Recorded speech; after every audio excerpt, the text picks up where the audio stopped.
সারা দেশে গ্যাস সংকট, বাসাবাড়িতে জ্বলছে না চুলা, কলকারখানায় ব্যাহত হচ্ছে উৎপাদন, ঘন্টার পর ঘন্টা পাম্পে দাঁড়িয়ে মিলছে না যানবাহনের পর্যাপ্ত গ্যাস। এদিকে নরসিংদী থেকে কিশোরগঞ্জে যাওয়া তিতাস আন্তঃজেলা পাইপলাইন ফেটে অনবরত বেরিয়ে যাচ্ছে গ্যাস। বড় ধরনের দুর্ঘটনার আতঙ্কে দিন পার করছেন স্থানীয়রা। প্রতিনিধিদের তথ্য ভিডিওতে মাসুম আলিসার প্রতিবেদন। রাজধানী সহ দেশের বিভিন্ন এলাকায় চলছে তীব্র গ্যাস সংকট। গাজীপুরে শিল্প কারখানা ও সিএনজি পাম্পগুলোতে সংকট কাটছেই না। সকালের দিকে গ্যাসের চাপ একটু থাকলেও বেলা বাড়ার সাথে সাথে তা কমতে থাকে। শিল্প কারখানাতে উৎপাদন অর্ধেকে নেমে এসেছে। বিভিন্ন সিএনজি পাম্প ঘুরেও চাহিদা মতো গ্যাস পাচ্ছেন না যানবাহনের চালকরা। এই জেলায় প্রতিদিন 600 মিলিয়ন ঘনফুট গ্যাসের চাহিদা রয়েছে। লরি তো আমরা জানি যে নিষেধ, কিন্তু এই পাম্পে এসে দেখতেছি যে লরি লাগানো প্রেসার আছে 120 না 30। অনেক পাম্পে গ্যাস দিতেছে না, সিরিয়াল বেশি, অনেক সিরিয়াল দিয়ে পয়সা রয়েছে, কিন্তু প্রেসার নাই। 110 প্রেসার আছে, দুইবার এলাম পাম্পে, গ্যাস পাই না। এই যে সিরিয়াল ধরে বয়ে রয়েছি, সব জায়গায় লরি লাগাই রাখছে, গ্যাসের প্রেসার নাই, কিছু নাই। লরি প্রেসার একদম ছোট গাড়ি আমরা গ্যাস পাই না।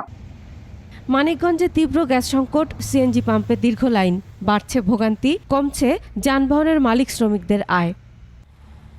নরসিংদীতে টানা কয়েকদিনের গ্যাস সংকটে বিপর্যস্ত জনজীবন, পরিবহন এবং শিল্পের পাশাপাশি বাসাবাড়িতে চরম ভোগান্তির সম্মুখীন হচ্ছেন গৃহিণীরা। টানা 2 সপ্তাহ ধরে রান্নার গ্যাসের এমন সংকটে ক্ষুব্ধ তারা। গ্যাস না হলে সংসার চলে না, কাম করতে পারি না। আমাদের গ্যাসের খুবই সংকট, আমরা গ্যাস পাচ্ছি না ঠিক মতনে, বিদ্যুৎও পাচ্ছি না ঠিক মতনে। 2টার পরে গ্যাস একটু পাওয়া যায়, আর এমনি সকালে অল্প।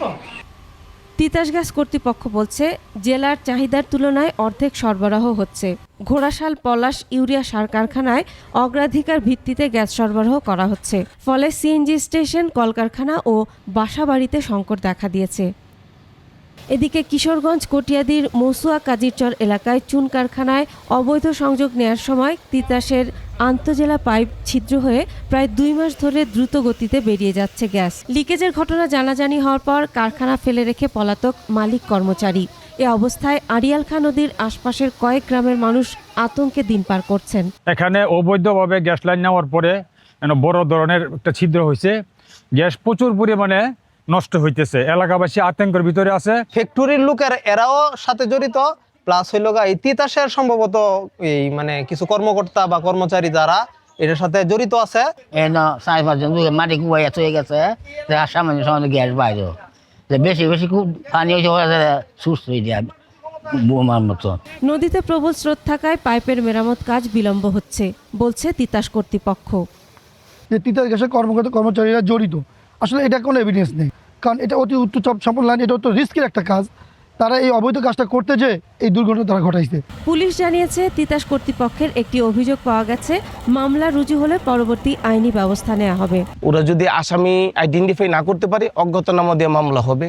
আমরা তখন ওই ঘটনার বিষয়ে আমরা তদন্ত করে আমরা এই অপরাধের সাথে কারা জড়িত তাদেরকে আমরা আইডেন্টিফাই করব।